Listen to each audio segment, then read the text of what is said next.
দেবতার আগে কেন পুজো করা হয় গণপতির? গণেশ চতুর্থীর মাহাত্ম্যই বা কী? বৈদিক মন্থনে আপনাদের সকলকে স্বাগত জানাচ্ছি। আমি ঋতুশ্রী। হিন্দু ধর্ম অনুসারে ভাদ্র মাসের শুক্লপক্ষের চতুর্থী তিথিতে পালিত হয় গণেশ চতুর্থী। এই দিনে মা পার্বতী ও পিতা মহাদেবের সন্তান গণপতির জন্ম হয় বলে মনে করা হয়। এই বিশেষ দিনটি বিনায়ক চতুর্থী নামেও পরিচিত। এই বছর 7ই সেপ্টেম্বর শনিবার পালিত হচ্ছে গণেশ জয়ন্তী। সনাতন ধর্মে গণেশকে বলা হয়ে থাকে অগ্রপূজ্য। সব দেবতার আগে তার পুজো করার রীতি প্রচলিত আছে। আজ আমরা জেনে নেব কেন গণেশ ঠাকুরের পুজো সব দেবতার আগে করা হয়ে থাকে। ভারতীয় পুরাণ অনুসারে গজানন বা গণেশের পুজো সবার আগে হওয়ার পেছনে দুটি কাহিনী পাওয়া যায়। প্রথম কাহিনীটি হলো গণেশকে নিজের গায়ের ময়লা থেকে তৈরি করেছিলেন মা পার্বতী।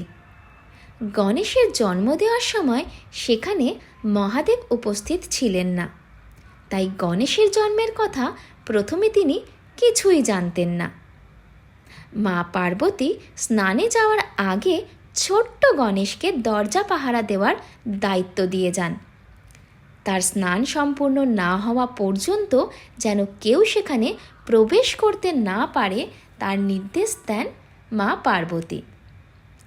একটু পরেই মহাদেব সেখানে উপস্থিত হন। তিনি ভেতরে যেতে গেলে তাকে আটকান গণেশ। ছোট্ট একটা ছেলেকে তার পথ রোধ করতে দেখে প্রথমে মিষ্টি কথায় তাকে বোঝানোর চেষ্টা করেন মহাদেব, কিন্তু মাতৃ আজ্ঞা পালনে অনড় গণেশকে টলানো না গেলে প্রচণ্ড রেগে গিয়ে তিনি গণেশের মাথা কেটে দেন। সেই সময় মা পার্বতী বাইরে এসে এই ঘটনা দেখে মারাত্মক ক্রুদ্ধ হন। গণেশের প্রাণ ফিরিয়ে না দিলে তিনি গোটা বিশ্বব্রহ্মাণ্ড ধ্বংস করে দেবেন বলে জানান। নিজের কাজে অনুতপ্ত মহাদেব তখন তার অনুচরদের বলেন যে উত্তর দিকে মাথা দিয়ে শুয়ে আছে এমন কাউকে দেখলে তার মাথা কেটে নিয়ে আসতে। মহাদেবের অনুচররা উত্তর দিকে মাথা দিয়ে একটি হাতিকে শুয়ে থাকতে দেখে সেই হাতির মাথা কেটে নিয়ে আসে। গণেশের শরীরে হাতির মাথা লাগিয়ে তার প্রাণ ফিরিয়ে দেন মহাদেব। এরপর নিজের পুত্রকে তিনি আশীর্বাদ করেন যে সবার আগে গণেশের পুজো করতে হবে। দ্বিতীয় কাহিনীটি হলো একবার গণেশ ও কার্তিকের মধ্যে কে আগে গোটা পৃথিবী প্রদক্ষিণ করে আসতে পারবে তার প্রতিযোগিতা হয়।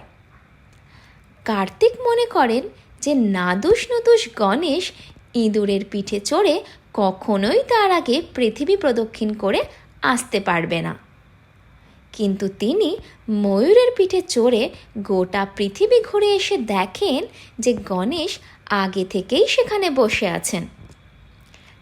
কি করে এটা সম্ভব হলো তা জানতে চাইলে গণপতি বলেন যে তার বাবা মাই হলো গোটা বিশ্বব্রহ্মাণ্ড, তাই তাদের প্রদক্ষিণ করেই তিনি গোটা বিশ্ব ঘুরে ফেলেছেন। গণেশের এই বুদ্ধি দেখে তাকে অগ্রপূজ্য হওয়ার আশীর্বাদ দেন বাবা মহাদেব ও মা পার্বতী।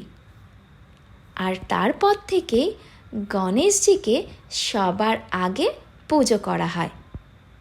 যে কোনো পুজোই হোক না কেন গণেশ পুজো দিয়েই তার শুরু হয়।